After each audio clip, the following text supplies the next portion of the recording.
Good morning, colleagues. This is our February 10th, 2023 meeting of the Montgomery County House Delegation. Thank you all for joining a little earlier than usual today. We do have a full agenda, and I wanted to make sure we had enough time for discussion on the bills that we will be voting on today. Our special guests will be joining us starting around 9 o'clock. So first, we're going to take up some of our delegation business. And Delegate Shetty, start with you. I think we'll start with, we have two bills that came out of the Education, Elections, and Housing Committee.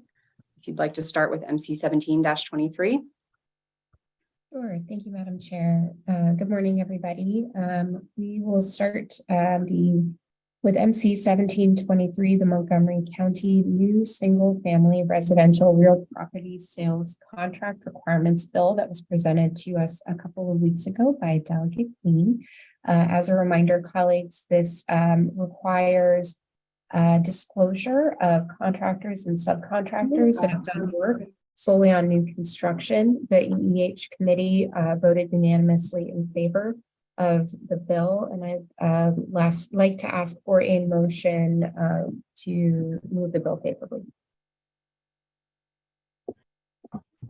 So moved. Second, Delegate. Moved by Delegate Ziegler, seconded by Delegate Kaufman. Is there any questions or discussion on the bill? All right, seeing none, yes, Delegate Corman.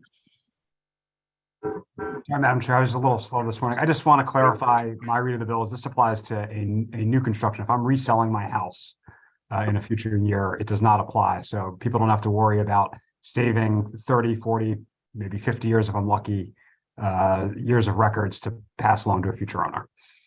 That is correct. Great. Thank you. Thank you, just new construction. Any other questions? And as a reminder, folks should be on camera when we are voting. And I'll say for anyone who is in transit and might need a little bit of time, we will allow folks, if you can be, safely on camera later in the meeting, we'll let you get another chance to vote if you can't be on camera right now. Any other conversation on this bill? Okay, seeing none, all those in favor of MC 17, please raise your hand or say aye. Aye. Aye. Anyone wish to be recorded in opposition or abstention?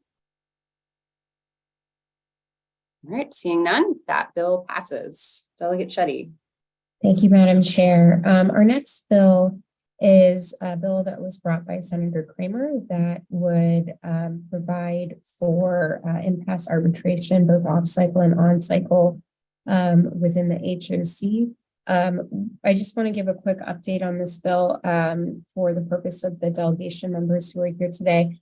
HOC and McGeo, the two stakeholders that were working on this issue, have come together with an amendment that they support, that all stakeholders support, that in their view better aligns the process with existing processes within Montgomery County. And so we received the draft amendment late yesterday and submitted it to DLS for drafting. It needs a little bit more time to be able to be presented formally for consideration. So I'd like to request Madam Chair, that we special order this bill for 1 week to provide additional time for the formal drafting and presentation of the amendment. So moved. Is there a second? Second. Moved to special order by Delegate Barbe, I think seconded by Delegate Kelly. And I'll just say, we know it's been a crazy week for DLS with the bill introduction deadline yesterday. So, and this was a kind of a late breaking amendment. So, all right, all those in favor of the special ordering this bill for 1 week, please say aye or raise your hand. Aye. Aye. Anyone wish to be recorded in opposition or abstaining? Okay, seeing none, we're going to special order that one for 1 week. Thank you, Delegate Shetty, for your work and your committee's work on those pieces of legislation. Thank you. me just do a quick check here to see. All right. Delegate Lopez, I think we're going to go next to your committee, to Metro Washington Area Committee. We'll probably have to put a pause in the conversation when Senator Van Hollen joins us. I think he is supposed to be on at 9, but why don't we go ahead and start with your committee report? Sure, I'll try to make it snappy. So today we have two bills to discuss, 104-23 and 105-23. These are both bills that were introduced by Senator Kramer, and they have to do with the park and planning. And I am happy to report we have some positive developments in this space. First, let's discuss 104-23. This bill has been called the Task Force Bill. As it was introduced, it is a study on the feasibility of transferring the power of the Park and Planning Department into different agencies. And I am happy to say that we were able to mediate a task force work group between County Executive Mark Elrich's office and the park and planning folks to really figure out a way to come up with a more streamlined and collaborative system, particularly around the development review process. The letter of intent, which was circulated earlier this week, describes what this work group is. There's essentially 3 parts to it.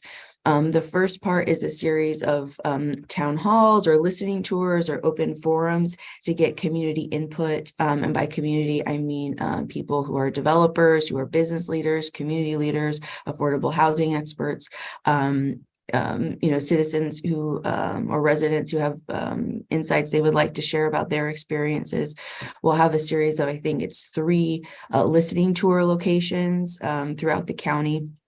After that, there will be a report that this work group will submit to the county council and to the state legislature, where has hopefully actionable suggestions for legislation that we could take up.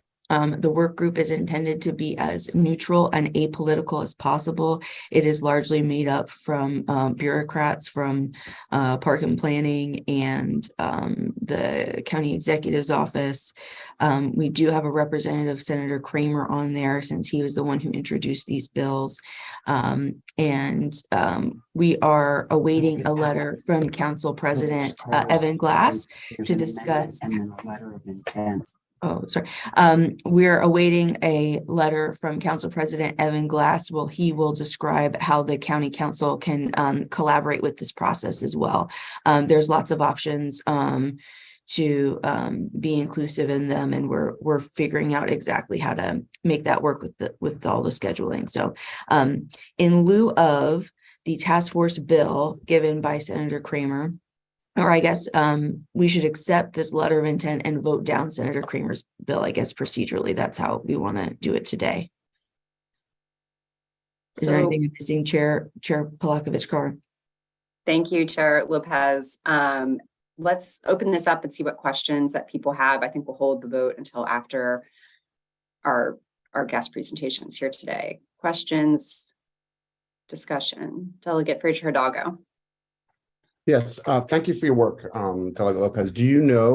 Have you had conversations with the senator and where he is on all the work that's been done? Is he happy, satisfied? What are his thoughts at the current? Because it sounds like these happened very, very quickly, or recently, I should say. Yeah, I wouldn't say they happened real quickly. It's been a good month of working through this, and I've been in frequent contact with the senator to let him know that this is happening. He disclosed after our hearing that he did think that perhaps the task force bill might have been a bridge too far. Those were his terms, a bridge too far, and that he understood that there would likely be some sort of compromise. I think, as with all of us, when we introduce our legislation, we want our bills to pass, but I think that he understands the situation, and he has been asked to be a part of this work group or have a representative on the work group, and he has agreed to that. Thank you. Sure. Delegate Chi. Oh, thank you. Thank you. I also want to say thank you for your good and hard work. I just wonder if this idea of a work group came from the committee itself, or was it proposed by the county or senator? Or the Senate? It was, I would say probably my idea. And part of it bore out of things that I heard going on in the way that DC is handling their housing authority commission through a series of like listening tours to get community input. It's clear that, after these bills, the state has some level of oversight here. But from the hearings, I don't think any of us really felt like we had enough knowledge to move forward with a piece of legislation to really get at the heart of the problem. And so this work group to me seemed like the best way to keep the ball moving in a way where we could be a bit of a neutral third party and get the information that we need for possible legislation next session. And that's true for the county council as well, providing information that they could find actionable. Yeah, thank you. I hope something good comes out of this, but also more importantly, that the county will have the political will to actually act after whatever the report might say, because it's been a very long, persistent problem in Montgomery County. Thank you. Delegate Barbe. Yeah, maybe it's early in the morning. So what precisely are we left with this bill? What ends up happening? We're voting down the bill. Okay. And accepting an informal letter of intent that a work group is being formed between the county executive and park and planning with final oversight by the legislature and the county council. Okay, great. Thank you. Yeah, I apologize. It's early in the morning for me. I've only had one sip of coffee, even though I've been awake for many hours at this point.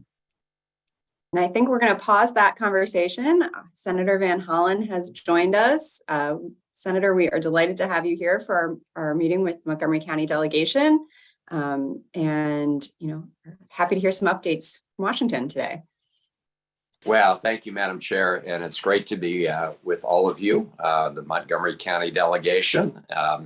Congratulations on a fast start in Annapolis. I remember very fondly my time in both the House and the Senate in Annapolis, and remarkable how you're able to get so much done in that 90-day period. So thanks for the opportunity just to say a few words and update you on what I see coming in terms of federal action and the implementation of actions we've already taken. Then I look forward to any questions or comments that you have.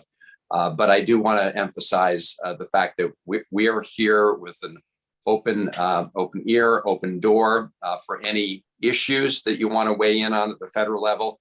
And obviously, we all share the same constituents. You get calls from constituents about issues that probably fall under the federal orbit, and we get calls from folks regarding state or local issues. So I'm really pleased that Ashima Talwar is here. Many of you know that Joan served us very well as the state director for many years.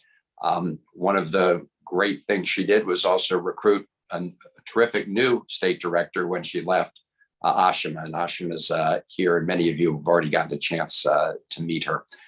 And just call either of us anytime on any of these issues. So I think many of you probably heard the President of the State of the Union address the other night, a little more rambunctious than usual in the chamber, but I thought he really conveyed well where we are in terms of implementing some of these important federal programs and next steps. So, the American Rescue Plan was, of course, one of the first big pieces of legislation we passed after President Biden and Vice President Harris were sworn in. And the state received $3.8 billion. So the best information we've got is the state has probably, but we don't know, obligated all of those funds. There may be some left. And I just mentioned that because recently we allowed even more flexible use of those funds, which were already pretty flexible. They can now be used for transportation purposes. And so that may be an area of interest to the extent the state has some unobligated funds there. Of course, the big infrastructure bill we passed, the infrastructure modernization bill, is delivering $7 billion, a little over that actually, to Maryland over the next 5 years. Lots of important state projects that now can be funded as a result of those monies. And again, if any questions related to the use of those funds, let us know.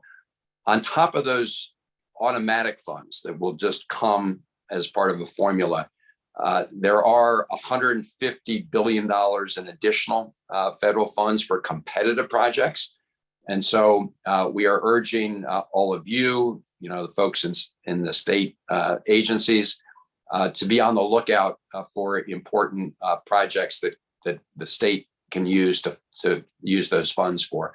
Just one example is that, in Montgomery County, they launched really the largest microgrid charging station for electric buses in the country. And that was supported by about $15 million in federal funds to help purchase more electric buses. That's just one example of the kind of thing that can be funded from that larger $150 billion competitive pot of money. Locally, another very important piece of that was funding WMATA for another 10 years, getting the authorization, I should say, to fund WMATA for another 10 years, which is obviously important to our county and the whole region. Inflation Reduction Act implementation is really underway. The Biden administration is spending a lot of time on that.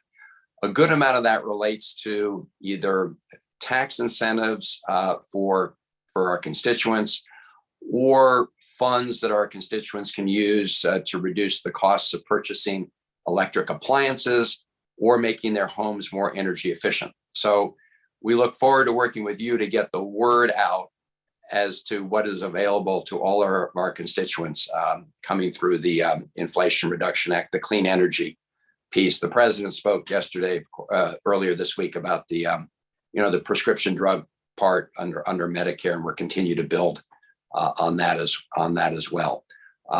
One other thing I did want to mention with respect to the Inflation Reduction Act Clean Energy is the establishment of a green bank or a clean energy accelerator.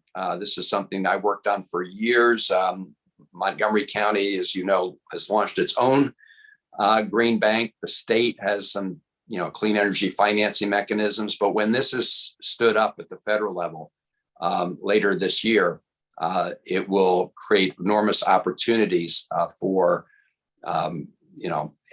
companies, entities, CDFIs in our state to be able to access those funds for clean energy purposes.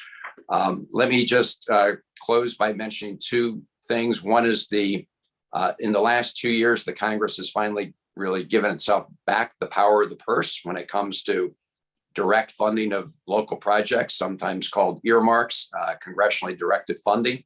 And we've been working to listen to all of our constituents all across the state and in Montgomery County about priorities. And together with Senator Cardin and Congressman Raskin and Trone, we've been able to fund about $22 million of projects just this year. There's not an unlimited, pot of money here, but for really important projects, if you know of any, let us know of those as well. Finally, we are working, as you know, ARPA-H, the president's, the entity that we're standing up that does work similar to NIH, but at more of a looking for breakthrough opportunities when it comes to biotech and biomedicine.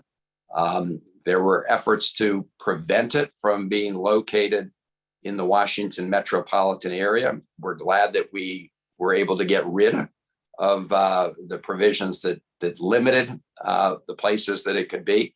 It cannot be on the NIH campus because it's supposed to be a distinct entity, but it is, Montgomery County and Maryland is very much in the running for that. So we look forward to continue to work with you on trying to bring ARPA-H to Maryland. And obviously Montgomery County has a huge amount of assets in that area that make it attractive. So that's what we've done going forward. I'll just highlight what you already heard. The dealing with paying our bills on time at the federal level and preserving the full faith and credit of the U.S. government is something we've got to do. I know you've already seen the threats coming from the House of Representatives, the majority in the House of Representatives, to somehow hold up lifting the debt ceiling to extract some concessions that they would like to impose on the country.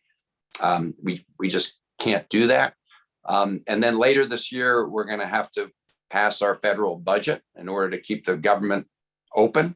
I expect that to have more drama associated with it than it has in the last couple of years. So those are a couple of big things just to be on the lookout for as we pursue other parts of the agenda that President Biden unveiled the other night. So great to be with you. Congratulations to all of you who were reelected. Congratulations on all of you who were newly elected. I look forward to partnering with you in the days and weeks ahead. Thank you, Senator. And if it's all right with you, I think we have a few members of the delegation who have questions. Delegate Resnick. Thank you, Madam Chair. Senator, thank you for being here. Did want to touch a little bit on one point that you didn't mention. As you are aware, the funding for ERAP, which is the Emergency Rental Assistance Program, has ended from the federal government, and we are looking at a cliff of rental problems, if you will, starting around March or April. Right now, there's legislation before us to fund that. There's budget proposals before that to fund that. It's going to cost the state somewhere around $175 million a year just to match what the federal government has been doing, not even to assist the folks that haven't been getting help. And so because of that cliff, is there any discussion about additional federal assistance, maybe some sort of maybe not a complete funding, but at least some sort of a ramp down so that it is not the cliff that we're facing?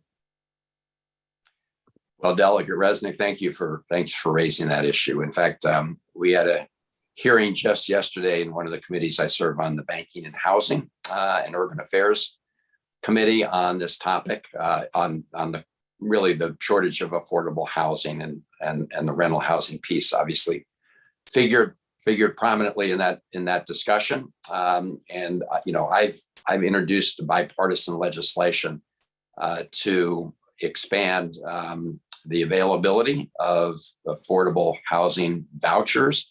We're also pushing the administration to include that in the budget. I shouldn't say pushing, because I think they will include funds for additional vouchers. As to the emergency program, you're right, though. I mean, those funds have come to an end. They were part of the numerous bills, including, most recently the American Rescue Plan.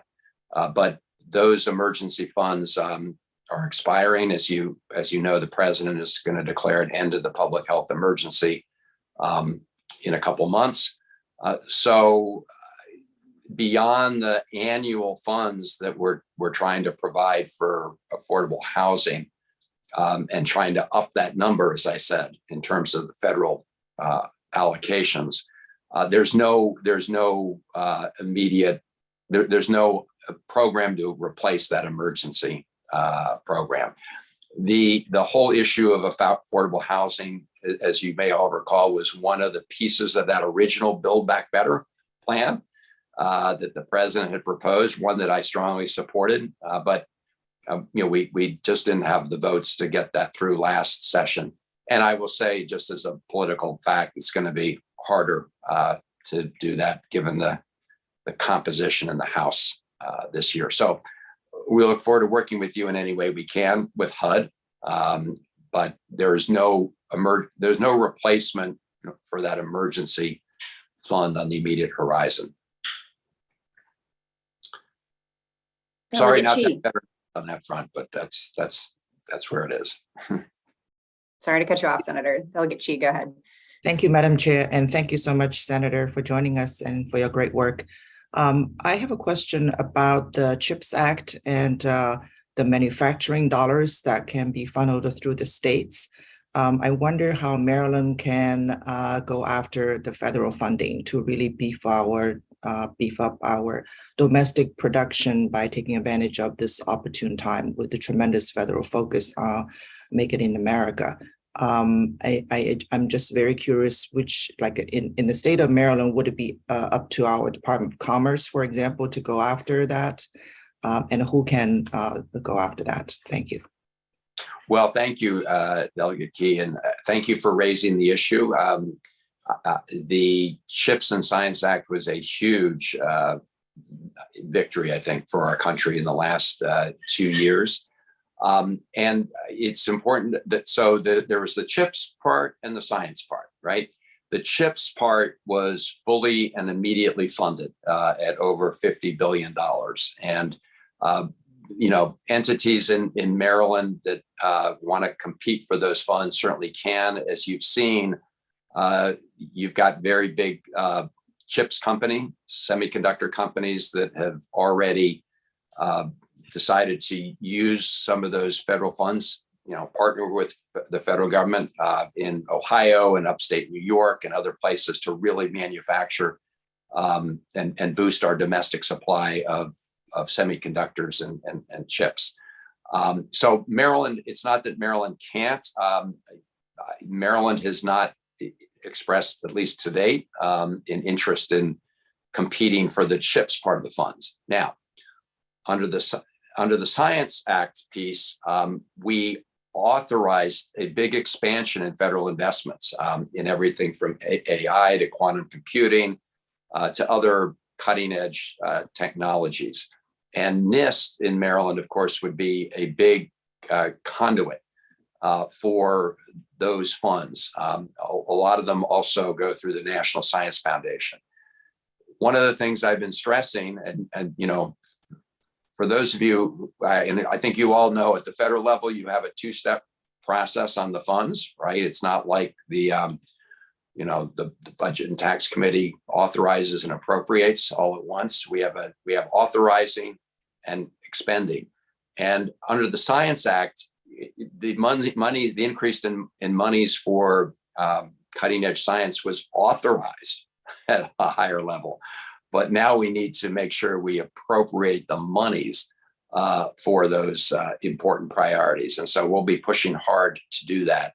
But yes, a lot of entities in Maryland, Montgomery County, could certainly benefit from those additional funds when they're deployed.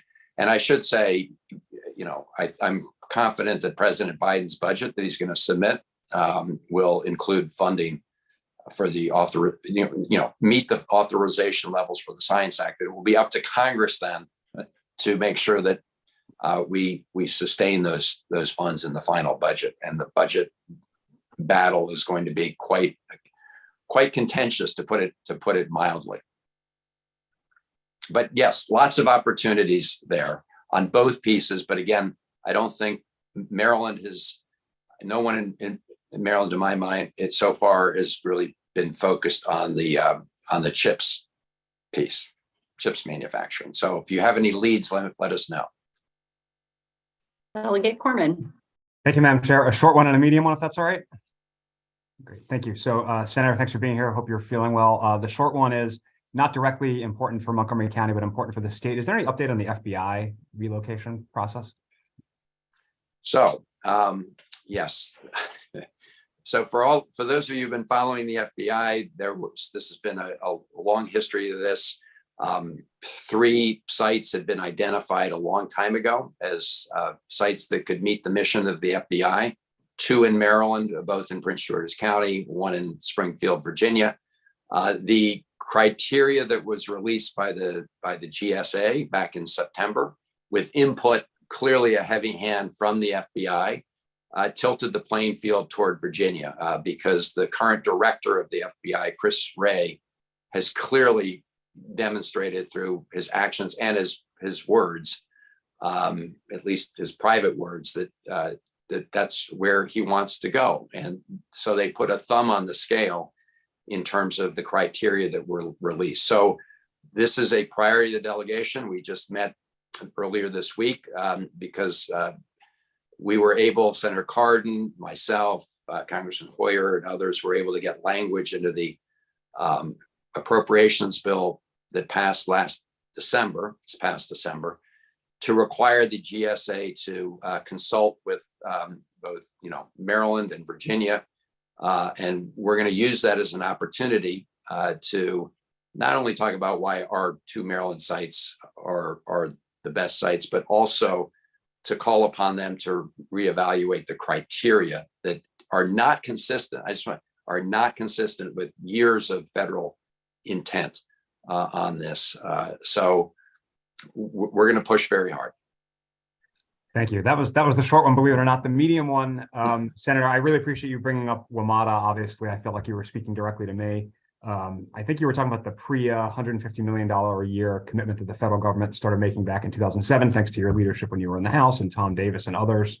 Obviously, there's other ways the federal government sort of helps WMATA with federal employee benefits and some indirect funding through the states. But, that $150 million, that number has not changed, I don't think, since you first helped negotiate it 15 years ago. And even if you just look at 2020, so pre kind of increase in inflation, it already lost about $37 million of its value. So it's been sort of chipped away by a third. I know it's very difficult in the current environment with the House, but has there been any discussion of how that number gets sort of right sized to even 2020 dollars, let alone 2023 dollars? Because I believe that number is fixed and doesn't grow with the economy, with inflation. No, you're right. And so, and thank you, Delegate Corman, for all your work on WMATA over many, many years. And so, again, there's the good news and the bad news. The good news is we got an extension of the authorization for 10 more years. Even though I will say there are lots of Republicans who don't represent the Washington metropolitan area, who have been gunning for that and trying to get rid of it. So it was extended. It was not increased. I will say that WMATA is still alive today because of the over $1 billion they got through various COVID relief packages, including the American Rescue Plan, right? I mean, a lot of money, right? They over $1 billion, I believe. So I think, and they're able to use some of those funds for their, some of their infrastructure purposes. But in terms of the annual funding, we've tried to push to increase it. But at least for now, it's at the $150 million a year level. But look forward to working with you to see if we can't raise that. I don't think we have any other questions. Senator, thank you so much for joining us today. We very much appreciate your excellent service and representation of residents of Montgomery County and all of Maryland in the Senate. And I'll just also say that I am very appreciative of the excellent constituent services that you and your staff provide. I regularly hear, I see lots of my colleagues are nodding. We regularly hear from our residents where your office has been very helpful to them. So thank you. Thank you. And thank all of you, and stay in touch. See you in Annapolis. All right. Thank you. Bye-bye. Okay, colleagues, we are going to continue to put a pause on the discussion we were having on MCPG 104-23 and actually take up a separate piece of business. We have Delegate Tavares from the Prince George's County delegation with us. We have actually, this is going to be one of several, but just one for today, late filed bill requests that are coming over to us for bi-county bills that are originating in the Prince George's County delegation. And as a reminder, procedurally, we do need to vote on whether or not to accept the bill as late filed. So Delegate Tavares, if you are with us, you are. If you could just tell us why the bill is late, please. Yes, thank you. As you know, I am a new incoming delegate. I could not submit bills prior to my appointment, hence the need to late file once I officially became an elected official. So hence the late file. This is just a bill that I've had deep conversations with the previous leadership in WSSC, and I just felt it was something that was needed and would love to present later on when the bill hearing comes before you all. Thank you. Thank you. Delegate Acevero, do you have a question? Thank you, Madam Chair. I just want to thank the delegate for bringing the bill. I know we're all familiar with just some challenges that can happen sometimes, so appreciate it. I'm not sure if there are any questions, but yeah, I would move to, but I'll allow for folks if there's anybody else. Let me do that. Okay, we'll come back to you when we're ready for the motion. Delegate Resnick. Thank you, Madam Chair. Delegate Taveras, just for future reference, when a bill is late, especially when they're local, we always blame our senators. It is an acceptable response, but we appreciate your honest answer there. All right, Delegate Acevero, would you like to make a motion? Thank you, Madam Chair. Yes, I'd move that we accept Delegate Taveras' bill as a result of the Senate. Second. Is there a second to accept the bill as late filed? Second. Okay, so moved by Delegate Acevero, seconded by Delegate Corman. Because this does require a 2/3 vote of the delegation, we will need to do a roll call vote. Everybody have a chance to be on video, although I am going to be calling, but just make sure we have a moment. Okay, Delegate Acevero. Yes. Delegate Barbe. Yes. Delegate Charkudian. Yes. Delegate Crutchfield. Yes. Delegate Cullison. You're muted. We'll go with yes. I can see her. Yes. Yes. Delegate Foley. Yes. Delegate Fraser Hidalgo. Yes. Delegate Kaiser, did she come on or no? Okay. Delegate Kaufman. Yes. Delegate Kelly. Yes. Delegate Corman. Yes. Delegate Lopez. Yes. Delegate Love. Delegate Mericu North. Yes. Delegate Moon. Yes. Delegate Chi. Yes. Delegate Queen. Yes. Delegate Resnick. Yes. Delegate Shetty. Yes. Delegate Solomon. Delegate Stewart. Delegate Vogel. Yes. Delegate Wilkins. Yes. Delegate Wu. Yes. Delegate Ziegler. Yes. That is 2/3 majority. And the chair also votes yes. Did it again. Sorry, Madam Chair. No worries. No worries. So thank you, Delegate Taveras. We will circle back about scheduling your bill hearing within our delegation. Thank you all. Have a great morning. See you guys soon. Thank you. All right, so next we're going to have a briefing from the universities at Shady Grove. We thank our guests from the universities who have been patiently waiting, and happy to turn this over to you. Thank you so much, and good morning, everyone. Chair Polakovich-Carr and members of the Montgomery County House Delegation, and Senator Kramer and members of the Senate delegation who might be able to join us today. Good morning, and thank you so much for the opportunity to meet with you virtually. I'm Ann Kademian. I'm the executive director of the universities at Shady Grove. And along with me this morning are two incredible students who you will hear from shortly. I'll introduce them after my brief comments.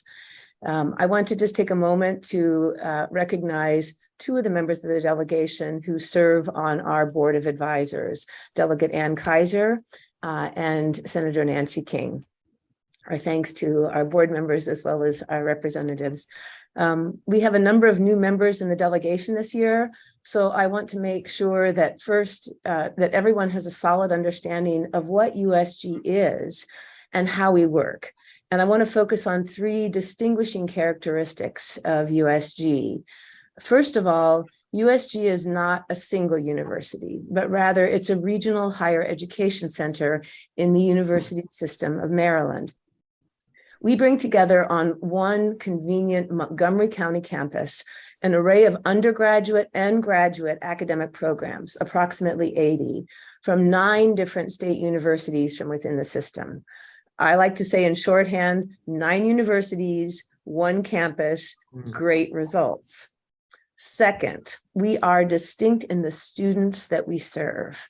Our undergraduate programs are specifically designed for transfer students. The students who are admitted into the undergraduate programs at USG transfer into those university programs with either an associate's degree or 60 credits from another institution. That means that most of the students who come to our campus will start at Montgomery College or another area community college like Howard or Frederick before transferring into a program at USG to earn their bachelor's degree. This pathway that goes from our public schools to a community college to a program at USG is accessible and more affordable. Many of our students are the first in their families to go to college. They have work and family obligations while they are taking on the responsibility to finance their education. And going away to a residential 4-year campus, as we often think of the traditional student in higher education, is just not in the cards for many of these students. In fact, some 74% of all students in higher education today now fit the description of this non-traditional student. So maybe we shouldn't say non-traditional anymore. I prefer to think of these students as fluid learners. The majority of students today and in the future will seek to flow in and out of their jobs and education rather than pursue a degree straight in 2 to 4 years. Increasingly, they will seek to direct their educational experience toward personalized career opportunities while stacking and banking credentials and experience into degrees. And they are lifelong learners. At USG, we provide convenient access and an affordable path for students to earn high quality, life-changing degrees from top Maryland universities while being able to stay close to home and ultimately launch a great career in the county and in the state. As you can see, it is absolutely key for us to work in close partnership with Montgomery College and with Montgomery County Public Schools to build pathway programs so students can earn their bachelor's degree without ever having to leave Montgomery County. Finally, the third defining characteristic of USG is that we work in close partnership with employers to deliver programs that meet workforce priorities. Our ultimate goal is to fulfill what we call the promise, that of ensuring that students not only succeed in pursuing their educational goals, but that they are career ready and they find meaningful employment and career success after graduation. The promise is at the heart of our new strategic plan, USG 2.0, and it's at the heart of the collaboration with employers that we are building to deliver on that promise. Delegates and senators, USG is and always has been an innovative model in higher education delivery. In its 20+ year history, USG and our outstanding academic partners have supported more than 15,000 graduates with degree opportunities through the pathway. But we also have a unique opportunity to specifically serve as a place for innovation and collaboration within the university system, within the state, a place to develop, to measure, and to test, to model and scale pathways or academic programming that meets our students where they are throughout their educational career journeys and meets the workforce needs of the county, of the region, and the state. The plans for a research institute in North Bethesda in partnership with the University of Maryland, College Park, and University of Maryland, Baltimore, and the health system will draw upon students at USG across our partner institutions for research and internship opportunities. This is a great example of the ways USG can support the impact of the system within Montgomery County. On a shared regional campus such as ours, we see USG as a place where university partners can work together, not as separate institutions, but together, informed by data to develop and pilot new programs and initiatives. This is at the heart of our strategic vision and plan. I want to thank the delegation in particular for supporting us for so many years, and especially most recently in the implementation of our strategic plan. With the additional $5 million you helped to secure for us in one-time funding for this year through supplemental number 5, and again for FY24 through HB 1446. While these one-time funds are so helpful in the changes we are implementing, in the capacity we are building from an operational standpoint, we will be asking you to support us in building those increased funds into our base budget. We will also be conducting a study this year to share with you in the next session on the benefits and opportunities of designating USG as a hub of innovation for advancing the employer-academic partnership in developing new models of higher education and workforce development that meet our students where they are. Our education challenges are our workforce challenges. Our workforce challenges are our education challenges. And at the heart of that is a challenge of more equitable opportunities.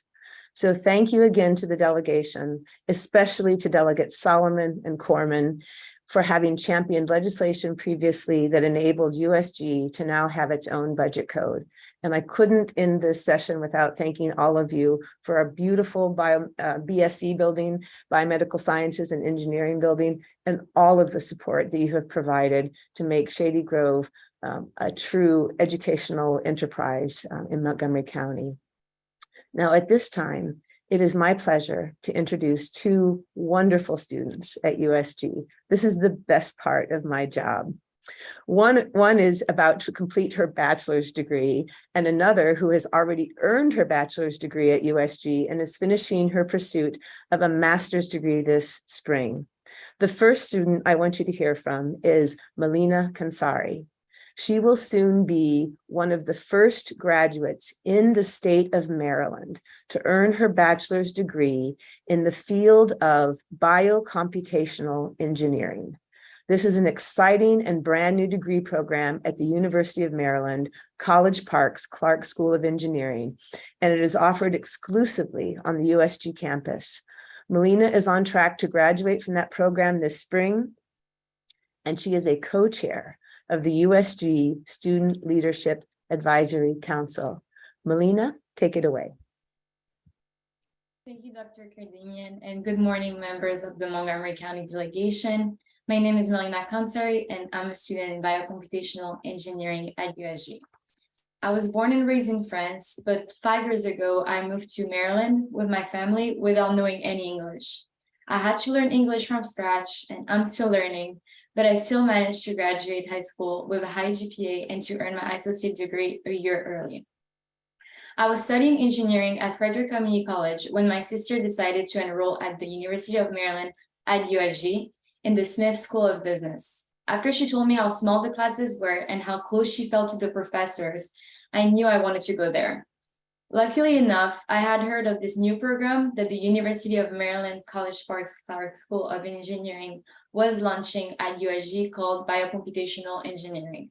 I was not sure if I wanted to major in bioengineering or computer science, and this new program was the perfect mix between the two. I was part of the 5 first students in this program, and I'm glad I joined it because now I am very close to my classmates and to my professors. It feels like a big family. I wouldn't have had this experience if it wasn't at the university's at Shady Grove campus. I love how small the campus is because everyone knows and is friends with each other, even throughout the different majors from multiple universities. There are also so many ways to get involved. I joined and founded multiple clubs, and I am now the co-chair of the Student Leadership Advisory Council and serve on the USG Board of Advisors. I used to live an hour away from campus and had to commute daily. And every day I ended up staying on campus until the security would tell me it was time to go home. I loved Rockville and I didn't want to leave. So this past summer, my sister and I moved to Rockville Town Center, just 10 minutes away from campus. I am now about to graduate and I couldn't be more grateful for what the universities at Shady Grove have given and taught me. Thank you for continuing to support USG and for allowing students like me to have an amazing college experience and the chance to build a career right in our community. Thank you so much, Melina. Next, it is my pleasure to introduce Alyssa Barrios. Alyssa is so much a part of the fabric of the USG campus that I can assure you it's going to be very hard to let go of her, but that is indeed our job. On to great things. Alyssa first earned her bachelor's degree at USG and is now completing her master's. But I'll leave the specifics to her. She is a USG student ambassador and also co-chair of the Student Leadership Advisory Council. Alyssa, take it away. Thank you, Dr. Kademian, and good morning, members of the Montgomery County Delegation. My name is Alyssa Barrios, and to tell you a little bit about myself, I am a first-generation Latina college student majoring in human development. I'm in my final semester of my master's program, and I'm looking forward to graduating this May. My college journey started when I was a student at Montgomery Blair High School in Montgomery County, when I joined the Achieving Collegiate Excellence and Success Program, also known as ACES for short. I always dreamed about going to college and making my family proud. And thankfully, with the guidance and support of my ACES coaches, I made the decision to stay local for my degree. I did not take the traditional pathway of going straight to a four-year university. I started out at Montgomery College and transferred to the University of Maryland College Park at USG, where I earned my bachelor's in communication in 3 years. Throughout my years at MC and USG, my ACES coaches constantly pushed me and helped me with navigating college life as a first-generation student. USG has been an integral part of my college experience. When the pandemic hit, I made it a goal to continue being involved on campus. And I'll tell you now, once you get involved at USG, it kind of has a snowball effect. You continue to get more and more involved on campus and can never get enough of it. As an undergrad at USG, I got involved with student ambassadors on campus, sharing my college experience with prospective students and their families. And now I am one of the team's senior ambassadors.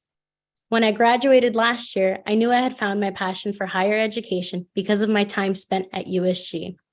With that, and in combination with my love for the USG campus and community, I decided to pursue a graduate program at USG.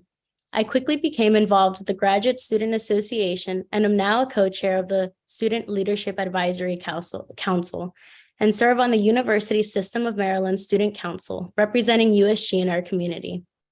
For many students like myself, USG is an amazing option. Being able to earn my undergraduate and graduate degrees locally by attending USG has been such a beneficial experience.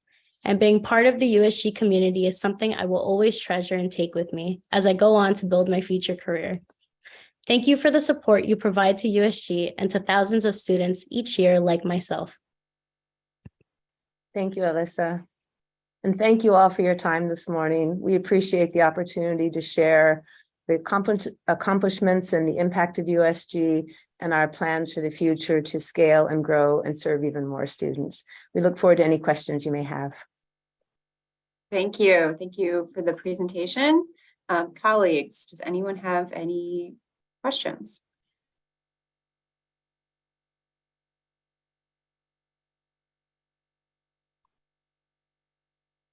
I'm not seeing anyone who is wishing to be recognized. So that might be it for this morning. Well, thank you all again.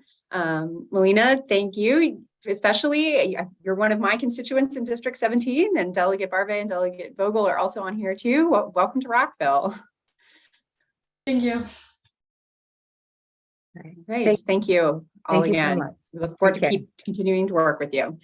Thank you so much. Bye-bye. Okay, so colleagues, we will now resume. Delegate Love, yes.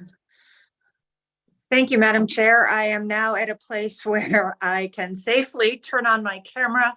I would like to be recorded in the affirmative for the vote that we took earlier. Thank you. Certainly. And I will let colleagues know that typically, and I didn't explain this very well earlier, we will do this at the end of the meetings going forward, but we have you on record. Thank you, Delegate Love. So Delegate Lopez, I'm going to send this back to you to resume the conversation on MCPG 104-23. Sure. And thank you for everyone's patience as we kind of work through our scheduling this morning. So again, 104-23 is the task force bill by Senator Kramer.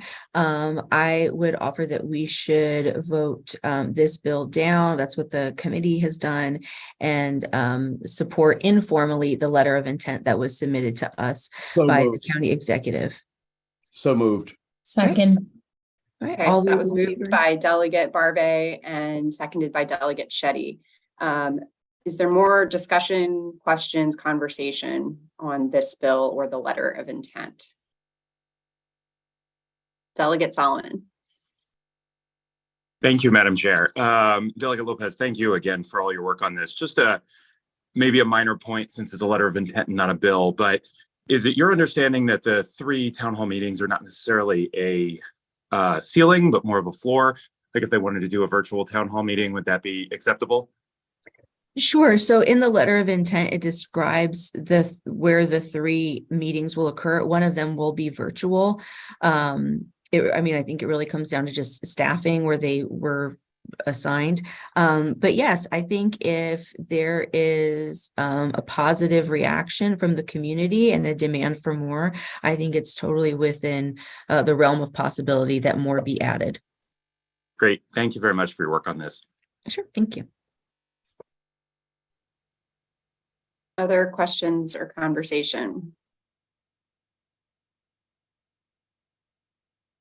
Okay, so seeing none, the motion before us is unfavorable on the bill, given that this outside of the legislative process work group is going to be happening. Unless anyone would like a roll call vote, I think we're going to do this as a voice vote. So all those in favor. Madam Chair, just to clarify. Yes, Madam Vice Chair. Sorry, just to clarify for our new members. So a vote yes means that they are supporting the unfavorable, correct? Okay, that's correct. Confirming. Thank you. Thank you, Vice Chair Shetty. So all those in favor of the unfavorable on 104-23, please say aye or raise your hand. Aye. Aye. Anyone opposed or want to abstain? Okay, seeing none, that bill has been given an unfavorable report. Delegate Lopez, your next bill, please. Sure. So the next bill on our agenda is MCPG 105-23, and this is the transparency bill. You'll remember from the hearing, there's essentially 2 parts of it. One part is a number of reforms for, transparency and good governance. And the other part is an assessment of the appointment structure. And it's been amended very heavily in our committee. And I will pass the mic over to Chair Polakovich-Carr, who has been an amazing steward in guiding these amendments along and can answer questions and guide us through the specifics. Thank you, Chair Lopez. Colleagues, I will say that the copy of the official amendment is in our shared Google Drive folder. There is also an unofficial track changes version of the bill that I had a staff person in my office create yesterday. So it would just be a little easier for people to follow along. Really, the highlights are that most of the bill has been struck through these amendments, and what remains, in some cases in amended form, is the provisions really around transparency and strengthening ethics provisions. So there are basically 4 major parts that are left in the bill at this point. The first section would allow the county to accept electronic filings of the financial disclosure statements that both members of the planning board as well as applicants to the board are required to file. Right now, state statute says that those can only be transmitted in paper form, in hard copy form, and this just gives more flexibility that the county council sought on this provision. The next section has to do with outside employment. The bill as it came in have prohibited the chair of the planning board from having any outside employment. What has passed out of the Metro Washington Area Committee is a narrower version of that, to say that the chair of the planning board, because it is currently a very, a sizable salary that they receive, can't have outside full-time employment. I will note that members of the planning board, not just the chair, but all members, are subject to other restrictions on employment because they are officials of the state, and so are subject to all of the employment restrictions that are already in statute for officials. The next section is on political activity, and we did pivot and go in a different direction here, really to mirror what the restrictions are on other officials that are in quasi-judicial roles within the county. So if you think about like the Board of Appeals, the Sign Review Board, the Historic Preservation Commission, they also are making decisions related to land use. And in county code, there already is, fairly strong restrictions in terms of political activity by members of those boards. So what we're doing in this bill is basically mirroring for the members of the planning board those same restrictions on political activity. The last section has to do with kind of the revolving door post service. So this just had a minor tweak made to this section by the committee. This section just basically says that for 1 year after your service on the planning board, you can't go work for an entity that had business before the board during your service. And then we also changed the effective date for the bill so that it's no longer an emergency bill. So that is the highlights. Delegate Kaufman. Yes, thank you, Madam Chair. I'm was trying to read the amendment, and it's just a lot of words. So can you point me to the page where it talks about the political activity restrictions and the cooling off period? I couldn't read as fast as you were talking. Yes, no worries. And I'm happy to go into a little more depth on that. Because it's just a lot to digest. Yes, I'm looking at the track changes version. And it is on page 10 of that document.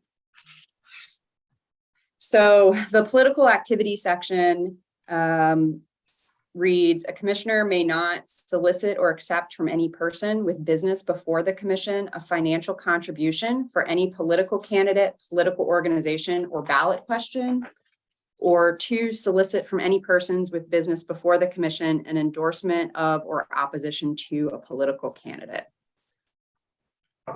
Thank you. That's all I want. I'm more of an auditory learner, so thank you for reading No that. problem at all. That's Delegate all. Fraser. Delegate Fraser Hidalgo.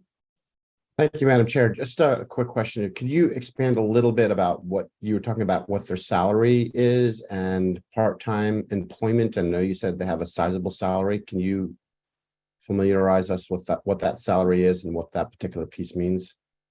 And I'll defer to Delegate Lopez if she remembers the exact number. I know it's in the 200,000s. Yes, I believe it's 200,000, Madam Chair. Thank you, Delegate Kaufman. So does that mean that they are being paid $200,000 and they can also seek part-time employment outside? Yeah, right now, there is no restrictions on there's no restrictions on them, any member of the board having outside employment, except for what's in state law, which is that you can't have outside employment that would be seen as a conflict, basically, because it's related to or by the same entity that has business before your unit, or in this case, before the planning board. That's the current restriction. This is saying that the chair can't have full-time employment outside of their service on the board. Okay, so to be clear, they're being paid $200,000 a year, and they can have outside employment on top of that $200,000. But the only exception is the chair can't have full-time employment outside their job, of which they're being paid $200,000 for. That's correct. I will say that this was an area where Delegate Lopez and I did a lot of research to see how do other counties in Maryland handle this, and to, the research that we did not find any counties that have any outside bans on employment. So this is kind of the first of its kind as far as we're aware in Maryland.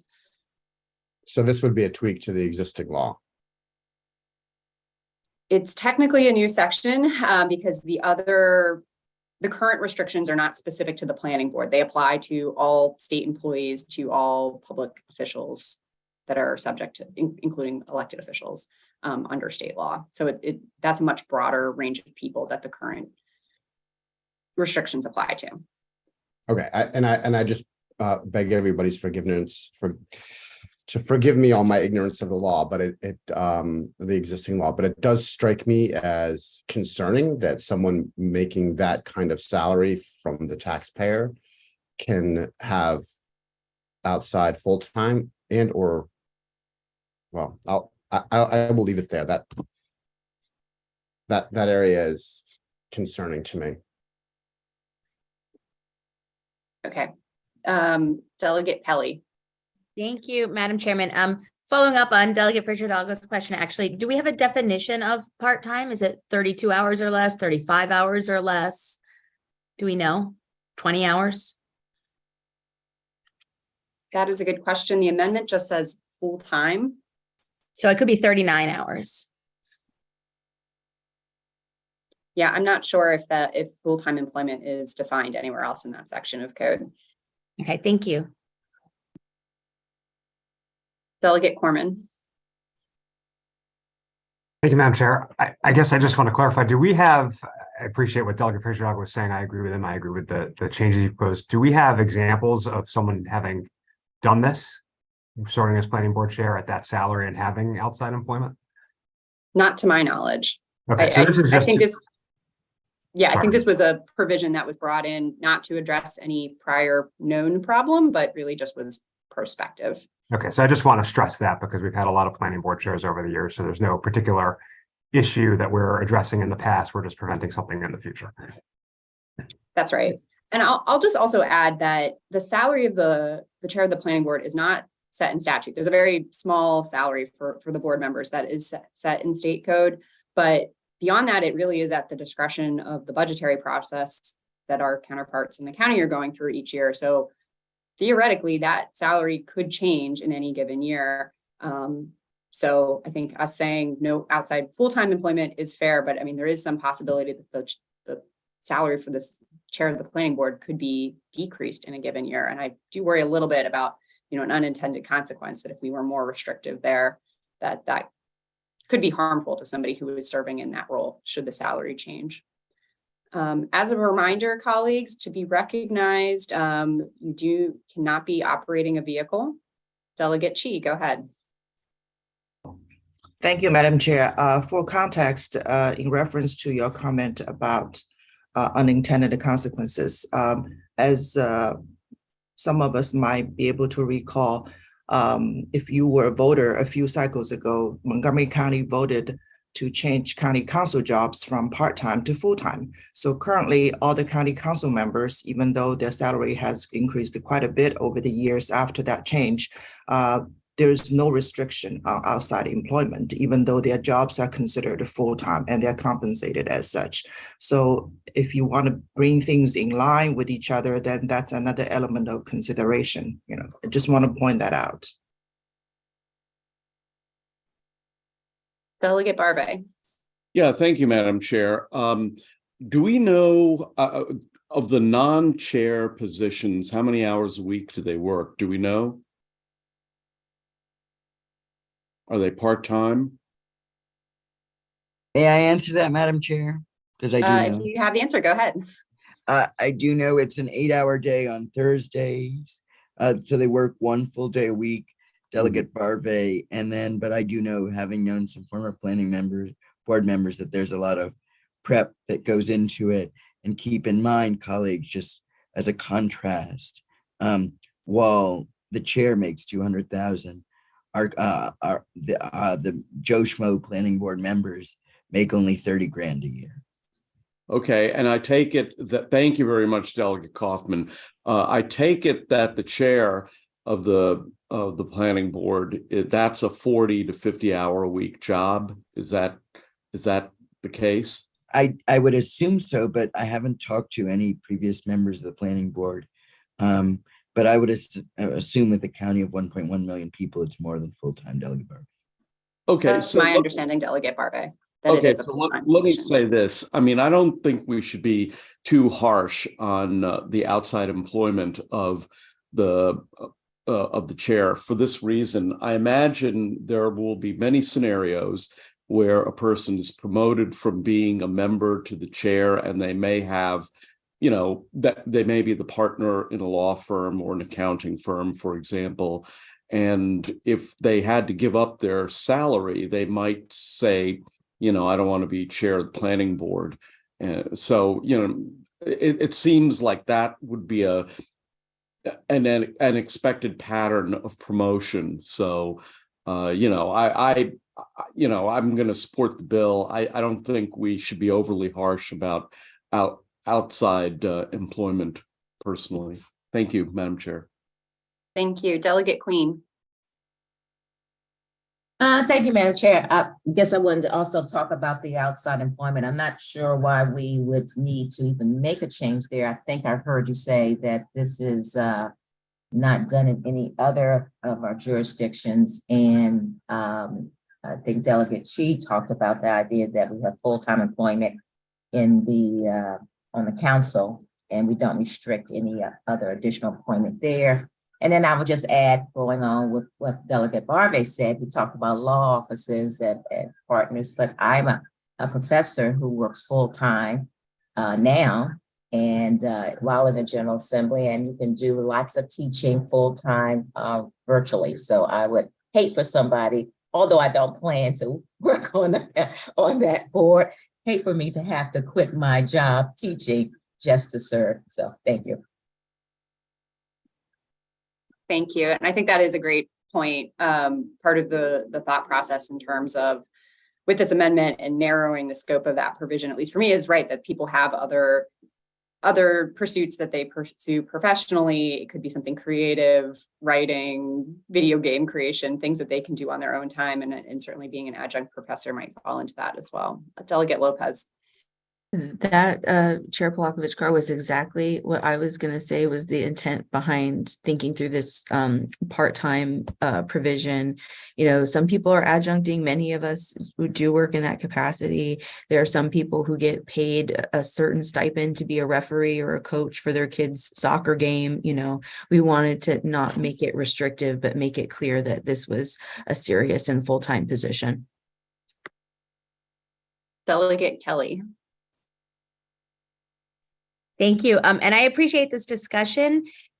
I just wonder if maybe we want no provision at all related to this to be consistent with what the county council has in reference to what Delegate Barve was saying, which was this is not, there's no problem that we are trying to address. I would rather not, if we don't have a definition of not full-time, I would rather not have sloppy policy and not have any restriction on outside employment, because that isn't an issue that has arisen. And it would then be, to Delegate Chi's point, consistent with how we operate with the county council and everywhere else. So I'm tossing that out there. I don't serve on the subcommittee. I wasn't part of the robust discussion. So I'm not committed to that idea, just tossing that out as a possible idea. Thank you, Delegate Kelly. And I'll say for folks who want to take a closer look at the language, this is on page 7 of the track changes version of the bill. It's section 15-108. Delegate Foley. Thank you, Madam Chair. I think, and I am on the subcommittee, but I think that we do want to make it clear that this is a full-time job, that the person who takes this job, we want their full-time attention, in the sense that, you know, this isn't like school board, right? And I appreciate that the county council doesn't have any of these restrictions, but I do think that, you know, this is a $200,000 a year job. And I think we do have the right to say, it's got to be your full-time job. Yeah, you can have a part-time job also, but it's got to be your full-time job. And so I think that the language, you know, the little bit of fuzziness notwithstanding, I think that requiring that somebody not take another full-time job is striking the right balance. Delegate Frazier Hidalgo. Yeah, I think that there are a lot of very good points that were made by Delegate Queen and Delegate Barve, and I guess my position would be that pretty similar to what Delegate Foley just said. I don't think that we should stop people from having a part-time job. I think that Delegate Barve and Delegate Queen brought up really great examples. So I would not wish to prohibit that or inhibit their ability to do those kinds of jobs or anybody else's. But I do think that if this is your full-time job, it should be full-time. So if you want to have a part-time gig doing those things, that's fine. Great, go at it. But and maybe we need to have another conversation about the county council or something else. That's a separate thing. But for a job of this size, it should be your full-time job. And if you want to have a part-time thing, great, have a part-time thing. But I don't know how you have two part-time jobs. And I think to Delegate Kaufman's point, the part-time or the members, I guess I should say, that is a completely different piece. That's where I am on this. So thank you. Thank you. Again, for colleagues who are following along, the current language reads, a commissioner appointed chair of this subsection may not engage in any other full-time employment while serving as chair. It does seem like there is some divided opinions in terms of this provision. Delegate Acevedo. Thank you, Madam Chair. No, I just wanted to appreciate Delegate Frazier Hidalgo for his comments, and I'd associate myself with that. That's it. I was going to say something, but appreciate Delegate Frazier Hidalgo.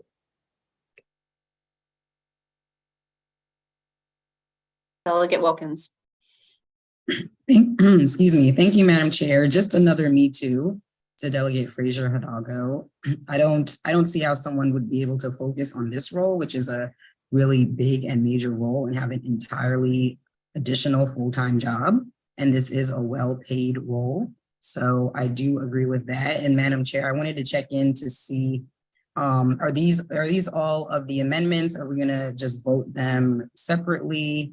Just wanted to see how we're planning to proceed as well. As passed out of the local committee and as drafted, it is one set of amendments on all of those subjects that I spoke to earlier. And I will say I was remiss, I forgot to speak to the uncodified language that's at the very end of the amendments that directs the Park and Planning Commission to report back to us by the end of this year on steps that they're taking basically to be more transparent and reporting more information back to the public in terms of applications that they've received, information on their findings, and summaries of community concerns that have been brought up on pending matters before the board. And that is on page 14 of the track changes version that's before you all.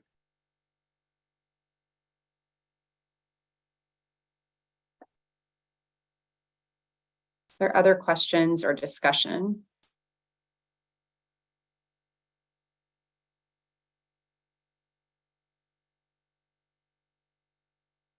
And as a reminder, folks need to be safely pulled over if they want to be recognized. You are pulled over. Okay, Delegate Kaiser, go ahead. I'm 1 minute before the building, but I pulled over. Thank you. Thank you, Madam Chair. I would like to echo Delegate Kelly's comments about the lack of definition for full-time and part-time, and I think that is problematic. So as I listen to the whole group, and there seems to be that balance of where people stand, but I believe the definition is still quite worrisome and bad law. I think it's sloppy if we don't define it better. Thank you for raising that point. Jennifer, is there anything that you could suggest in terms of that provision of the bill? Amendment, excuse me. I honestly, if you want to define it differently, I've been kind of glancing through the code, and obviously it's not a deep dive substantively, but I think it's one of those terms where it's generally assumed full-time means 40 hours and anything under that is part-time. So it's one of those things where it's such a generally understood concept that isn't defined anywhere specifically. That obviously wouldn't prohibit you from doing anything differently, but that's kind of the current state. Thank you. That's helpful context. given that information, is there any further conversation on that piece or thoughts about a potential amendment? Delegate Kelly? I'm not going to suggest a potential amendment. I'm just going to state publicly for the record that I don't want, and for the public record, my intention with supporting this is not to imply that I think someone who is earning that salary and owes the county a full-time position has any ability to work 36 hours a week in a different job. I think that would be immoral. And I don't want anyone to ever infer that because we adopted this amendment that we are giving implicit approval for someone to do that. So said it. Thank you. Delegate Queen. So I just want to make clear, because I think I may want to offer an amendment. The current language is that they work full-time and aren't allowed to have a part-time position, or they are allowed to have a part-time position. What is the current language? Yeah, so the language in the amendment says that they may not have any other full-time employment while serving as chair.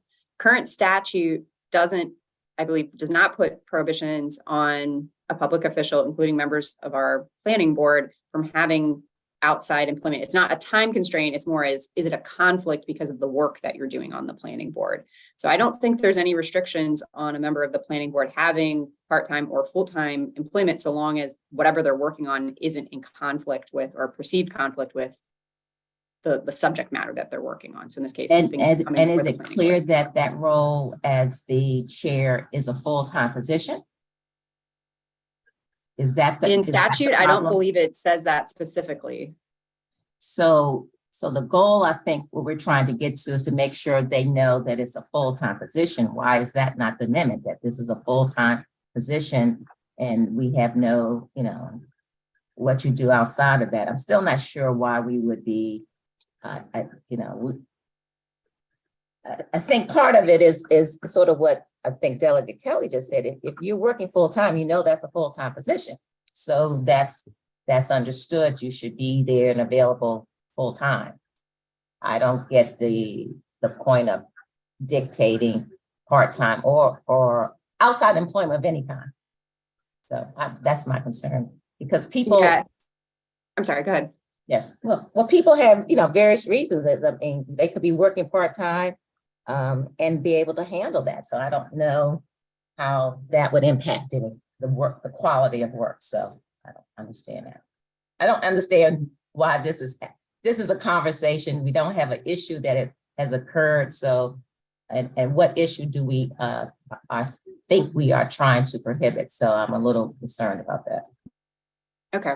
And I'll just say, I did just quickly look through what's in current statute, and in the current statute in this section 15-108 just says that they're entitled, each commissioner other than the chair is entitled to an annual salary of $5,600.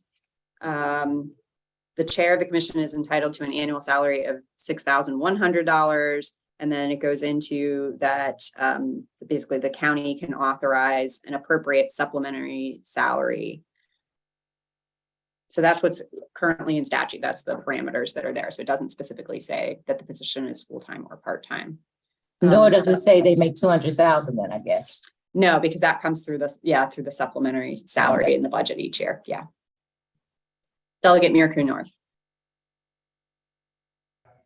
Thank you, Madam Chair, and thank you to my colleagues for having this discussion. I was in the committee, we voted it out, but as a small business owner, I am kind of reflecting on the full-time issue. Full-time can be defined differently, at least 32 hours. So maybe this is a situation where possibly we need to have an amendment if we're really hung up on the full-time. I support the bill, but I appreciate my colleague Delegate Kaiser's point about make sure it's just not sloppy. So again, I appreciate the conversation. It really triggered me to think, oh, well, yeah, we need to think about what's really full-time and, to be proactive as this amendment is being proactive. It's not a problem to solve. We're just making sure that the person that has this job is paying full attention to it. And there's no conflicts that hinders the work that we so value in Montgomery County in the chair. Delegate Foley. Thank you, Madam Chair. I would point out that the bill does specify other full-time employment, implying, I think, that the job of chair is full-time employment. If you say other full-time employment, it implies the job is is full-time employment. That's how I read it. Thank you. Thank you. And I will say, as we've been talking here, I realized I did miss something that's currently in statute where it discusses the appropriate supplementary salary. That does actually refer to, sorry, it's a lot with the track changes here. It does say to serve on a full-time basis. So that's in 15-108 B1. So there is a reference that it is a full-time basis currently in statute. Delegate Corman. Thank you, Madam Chair. Appreciate the discussion. I'm not sure that most of us have a concern about the language, although we're hearing from a lot of people obviously have very, legitimate concerns. Perhaps the way to deal with this is to separate out this particular part of the amendment so it can be separately voted on, and then vote on the rest of the amendments and then potentially the bill. Just a proposed suggestion so people have a chance to express their opinion on this particular issue while not holding up the larger conversation. Thank you for that suggestion. If that's okay with everyone, we can do that, and we will vote on all of the other provisions that are in the bill with the exception of this provision regarding full-time employment by the chair.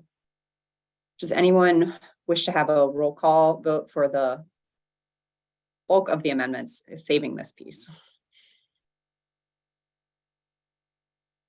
Okay, so we do need a motion and a second on the remainder of the amendments. Madam Chair, move the committee amendments except the piece we're separating out.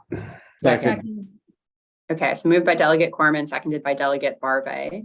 All those in favor of all of the other parts of the amendment, please raise your hand or say aye. Aye. Aye. Anyone wish to be recorded in opposition or as abstaining? Okay, seeing none, then the rest of the amendments have passed. So we are back to just this provision on the full-time employment piece. Is there anyone who wants to offer an amendment on the fly here? Yes, I will offer an amendment, please. Go ahead, Madam Delegate Chair. Kaufman. And it's just for the purposes of discussion, but given the division, when we do vote on this, I'd like to request a roll call. I would like to make an amendment that the chair of the planning board can have a part-time job of a maximum of 25 hours per week. Okay, so I think Delegate Kaufman, what I'm hearing from for your amendment here is that this section would read something to the effect of a commissioner appointed chair of the appointed chair Shall of have the subtitle part-time may not engage in any other full-time employment or part-time employment exceeding 25 hours per week. or part-time employment exceeding 25 That hours way, I per think week. it addresses Delegate Kelly and Delegate Kaiser's concerns and can move us along. Okay, is there a second to Delegate Kaufman's motion? Second. Okay, so moved by Delegate Kaufman, seconded by Delegate Barbe. Delegate Kelly. Sorry. I appreciate the accommodation. I think, I'm not sure it addresses, it addresses my concern of lack of specificity. It is prescriptive in a way that I'm still not sure that we need. I'm happy to agree with it as a compromise, but I was also willing to vote for it the way it was before. I just wanted to state on the public record, and I'm sure we all agree. I don't want to speak for everyone, but I don't think any of us want to imply to the public that we think it's okay that a planning board chair have another full-time job. And so I just didn't want the public record to reflect that for some reason this statutory change would have allowed for that. But I think we could go with language either way. And I also am not sure 25 it really gets to the point that Delegate Queen was raising or Delegate Barbe, their workflows ebb and flow when they have these more independent positions. So that's my thoughts. It was just a way to move us along. People can Which tweak I the number of hours appreciated. if they wish. Delegate Vogel. Yes, Delegate Kaufman, appreciate the amendment. My concern on setting an hour limit is enforcement and how the chair of the planning board would go about reporting hours and tracking hours. Thank you, Delegate Chi. Thank you, Madam Chair. I'm afraid with such a specific number there, we might actually inadvertently encourage outside employment, because it's a general understanding that this is not just a regular full-time job. It's a very demanding and stressful full-time job. People usually work way more than 40 hours a week, right? It's a huge honor to be able to lead 1 million people's planning, million people communities planning vision and all that. So I honestly, I just don't think why we need to be even involved in a matter like this. I would rather, if we have to say something just for the spirit of it, let's just say no other full-time employment and leave it at that, because we're just inviting more future problems by getting into that space. Delegate Barbe. Yeah, I'm muted. Yeah, I mean, look, as a practical matter, it's going to be the honor system. Nobody's going to insist upon people punching a time clock at their other employment. It's by saying 20 of 25, we're making it clear to prospective chairs that it's a real job. But when that person gets the job, if they happen to have a week where they work 26 hours and another week where they work 20 hours, it's all going to be self-reported. So I don't think that the logistics of this is going to be that difficult. It's pretty much going to be on the honor system. Thank you. Delegate Foley. Thank you, Madam Chair. I'd like to associate my comments with what Delegate Chi said. I think we started off by talking about full-time employment. Now we're trying to define part-time employment. And I just think that that's not a good way to go. So I just like to associate myself with the comments of Delegate Chi. Thank you. Thank you, Delegate Kaufman. Well, yes, hold on. I would just like to say that and it's up to the will of the body, but I'd rather withdraw this amendment than get it voted down. So I'll keep it on the floor for now. But I'm just a little surprised at the pushback because I kept hearing people saying, well, I don't want 36 hours or 39 hours. So, if we want to leave it vague, that's fine. But my amendment was just in response to people's concern that it was vague. But like I said, I'm going to keep it for now, but rather than have it voted down, if it appears that most of my colleagues don't want the specificity, I'd rather withdraw it. And I'll certainly give you that opportunity, Delegate Kaufman, when we finish with the conversation here. Delegate Kaiser. Well, I was going to move the previous question, so that doesn't really match up. Okay, so Delegate Kaufman, the choice is yours if you'd like to have it voted or if you want to withdraw.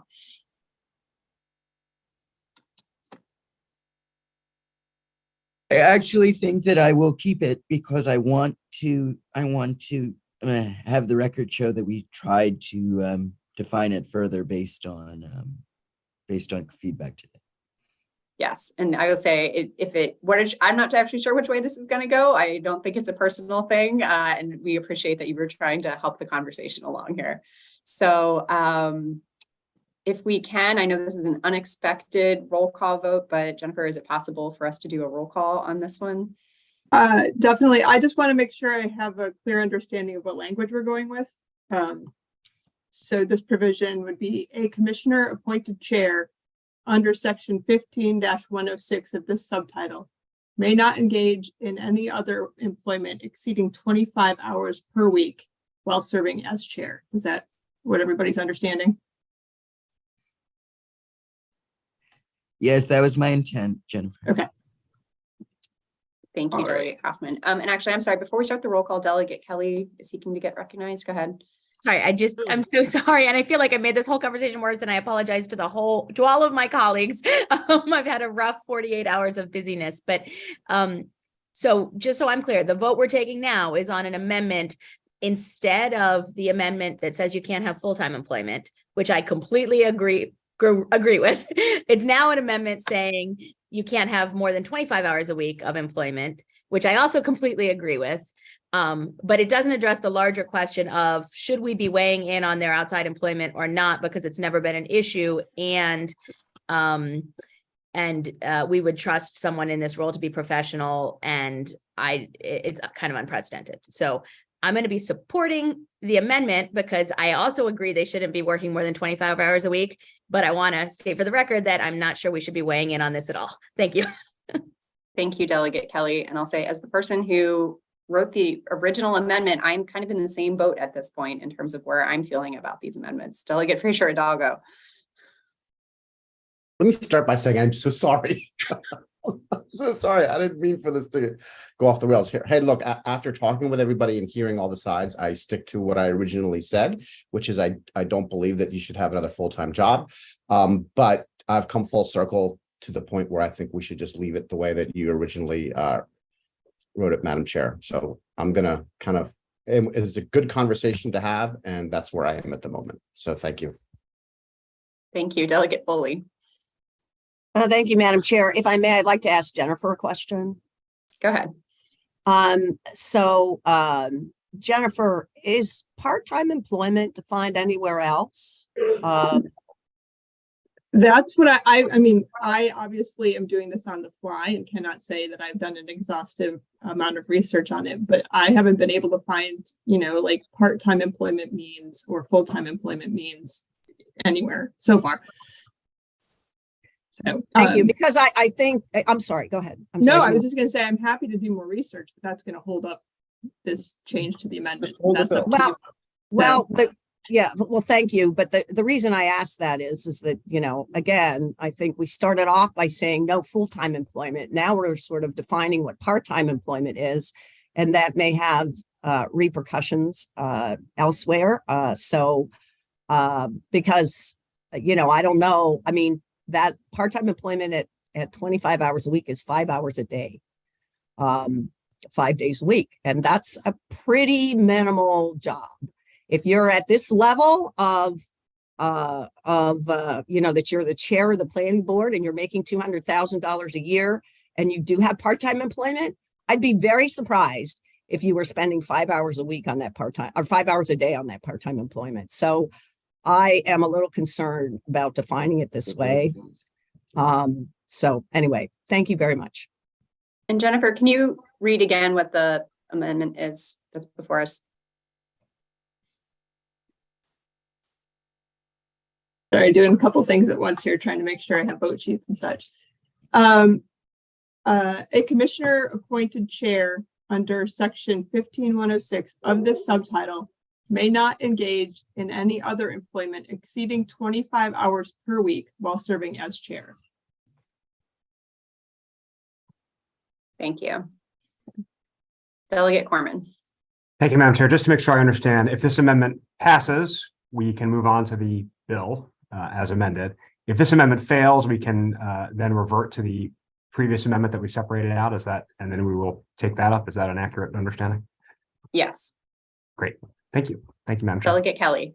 Okay, you guys, I'm so sorry. So based on the reread of the amendment, I really think I'm going to recommend sort of where Delegate Corman was just leading us to. I'm not going to support the amendment because I would rather be saying they can't have full-time employment than saying they can, implying they could work 24 hours a week. So I'm going to oppose this amendment. I'm going to support the amendment that originally came in, and I'm still going to say they shouldn't be working outside. Thank you.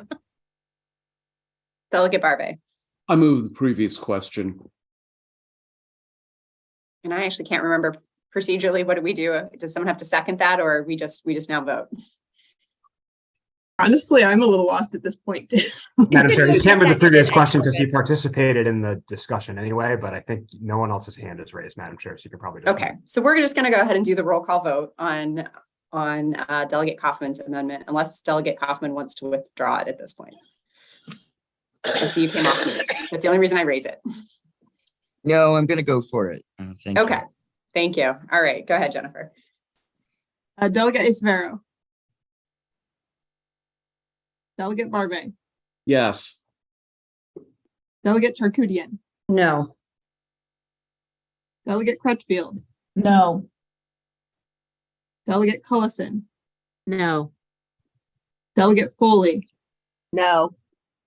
Delegate Frazier Hidalgo, No. Delegate Kaiser, No. Delegate Kaufman, Yes. Delegate Kelly, No. Delegate Corman, No. Delegate Lopez, A very polite and respectful no. Delegate Love, Delegate Merrick North, No. Delegate Moon, No. Delegate Chi, No. Delegate Queen, Yes. Delegate Resnick, No. Delegate Shetty, Yes. Delegate Solomon, Yes. Delegate Stewart,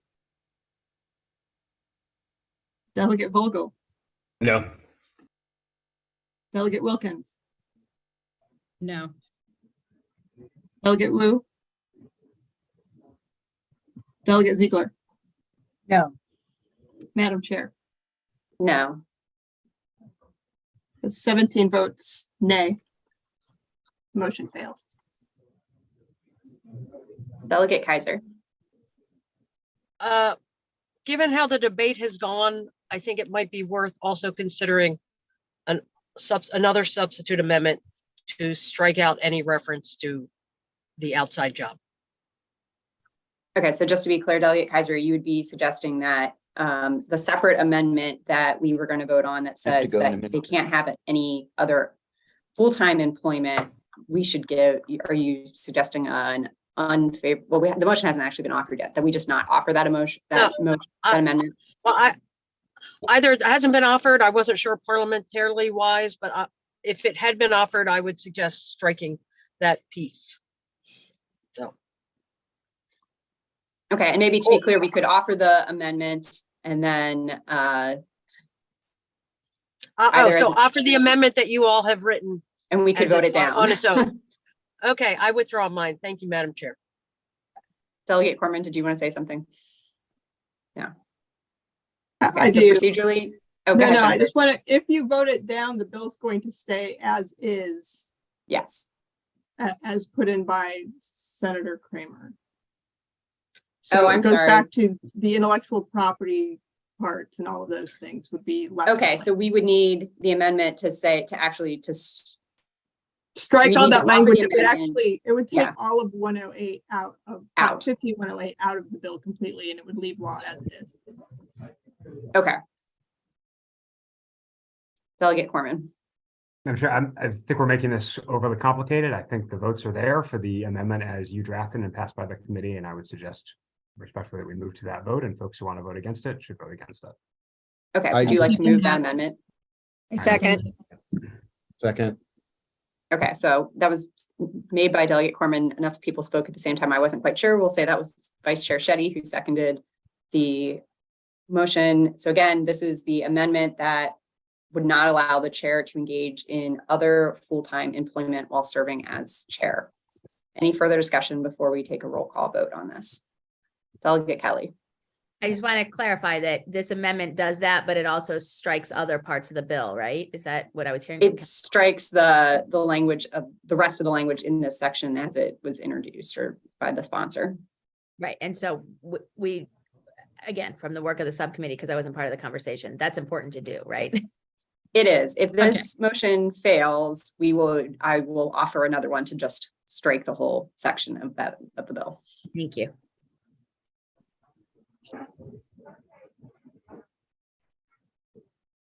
Whenever you're ready, Jennifer. Are we ready for roll call? Okay. Delegate Isabero, Yes. Delegate Barbe, Yes. Delegate Charkoudian, Yes. Delegate Crutchfield, Yes. Delegate Cullison, Yes. Delegate Foley, Yes. Delegate Frazier Hidalgo, Yes. Delegate Kaiser, Delegate Kaufman, I was on Delegate mute, Kel- Jennifer. Yes, yes. Delegate Kaufman says yes. sorry. Yes, thank you. Delegate Kelly, was that a yes from you? Okay, sorry. Delegate Corman, Yes. Delegate Lopez, Yes. Delegate Love, Delegate Merrick North, Yes. Delegate Moon, Yes. Delegate Chi, Yes. Delegate Queen, No. Delegate Resnick, Yes. Delegate Shetty, Yes. Delegate Solomon, Yes. Delegate Stewart, Delegate Vogel, Yes. Delegate Wilkins, Yes. Delegate Wu, Delegate Ziegler, Yes. Madam Chair, Yes, it's 19 in favor. That motion thank passes. you. That amendment passes. Any further amendments? Delegate Foley, Madam Chair, I move the bill as amended. Second. okay, Yeah, moved by just- Delegate Foley, seconded by Delegate Charcudian. Is there any desire for a roll call on the bill as amended? Are we good with a voice vote? We're going to do a voice vote. All those in favor of the bill as amended, please say aye or raise your hand. Aye. Anyone wish to vote no or be recorded in abstention? Okay, seeing none, the bill passes. Yay. Thank you, Delegate Lopez and Metro Washington Area Committee for your work on these pieces of legislation. Committee announcements.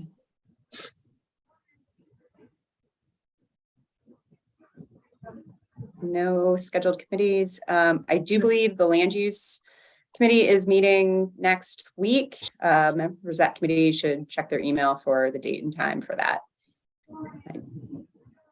Delegate Lopez.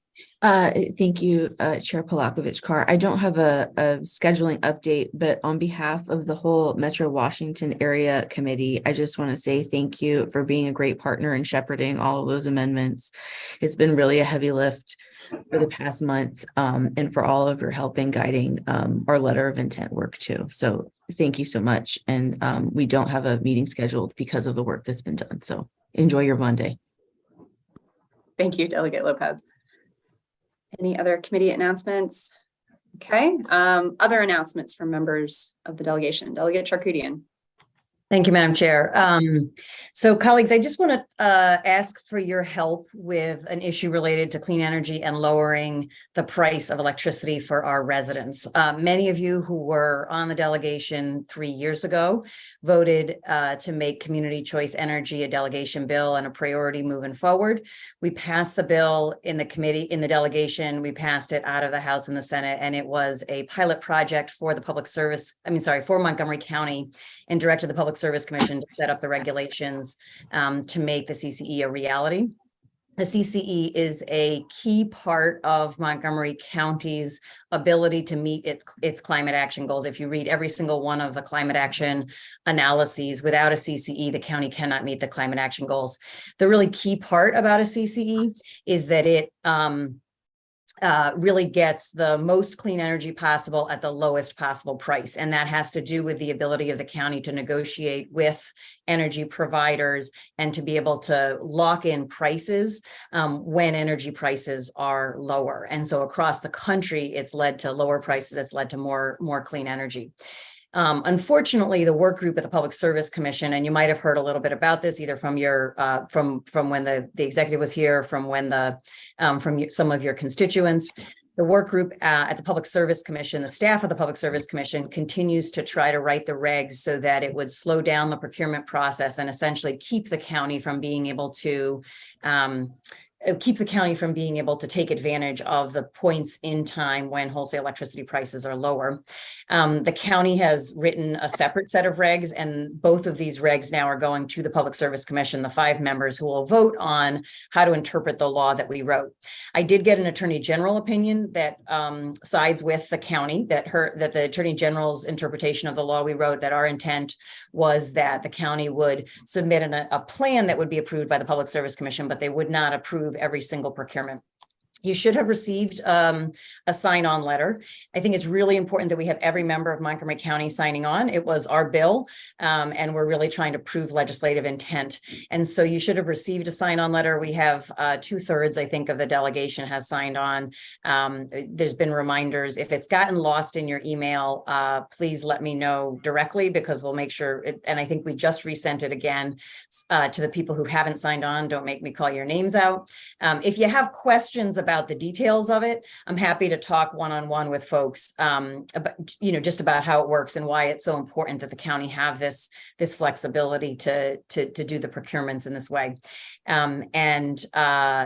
We were hoping to get it together by today. The next week is the deadline for submitting comments, and I'll take sort of smaller questions now, but the conversation could get much more detailed. So I'm happy to have the more detailed questions offline if folks have any.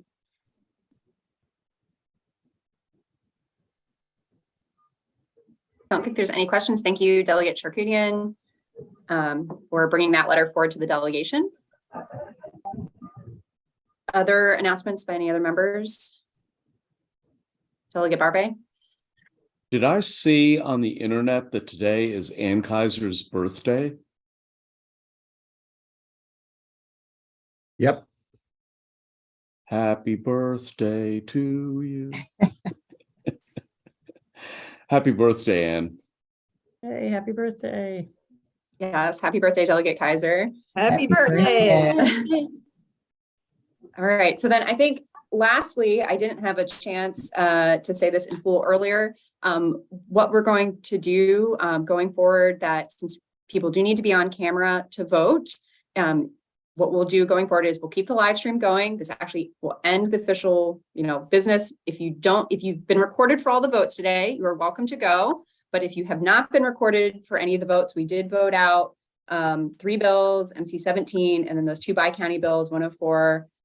Well, 104 was unfavorable, 105 passed as amended. If you were not recorded for those votes and want to be, please stay on the call, come on camera. Ralph and Jen will take those votes, but everyone else is welcome to go. Thank you.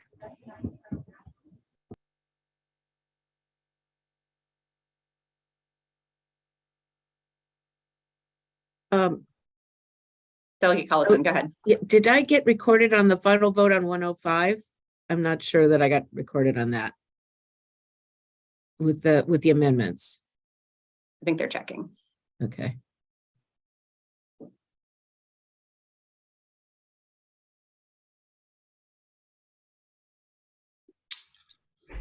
Ralph, Jennifer, do you all have me recorded for MC 17? Hang on 1 second, Delegate Vogel. second. We're checking on Delegate Collison. Delegate Oh. Collison, Jen, if you want to take the lead. No, on this. if you have it, it was a voice and I can't look at both screens at the same Oh, time. it wasn't a voice? Okay. Yeah, I yes. have her for 105. Okay. Okay. And then Okay, we're Delegate good. Vogel for MC 17, I do have you as absent. Okay, can I vote in the affirmative? Thank you. And thank you both. Also, I think I missed the vote on 17. You did, yes, Delegate Collison. Yeah, Delegate Collison Delegate or Foley. Delegate Foley? Foley. Oh, sorry. Delegate Foley. Okay. Did I miss another vote? Do you want to be recorded on 17, Delegate Foley? Yes, I want to be recorded on 17. Thank you. I had some technical issues getting on.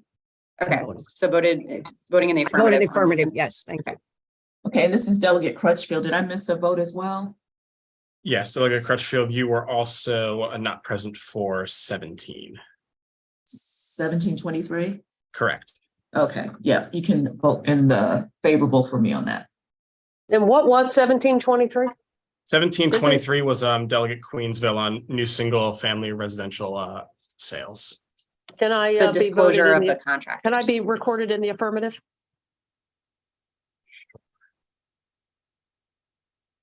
Delegate Wilkins? I should be recorded for everything. Wait, did he get me? I got you. Thank you. Am I recorded for everything? I believe so, Delegate Wilkins. What about previous bills since this new rule is now being implemented? So everything prior to today's meeting is going to stand, but going forward, we're going to give people the opportunity. Okay, well, let the record reflect that some of us have been sacrificed. Now the rules have changed.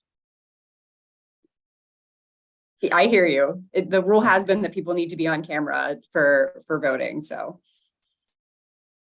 Okay, is there anyone else? I think this might be it.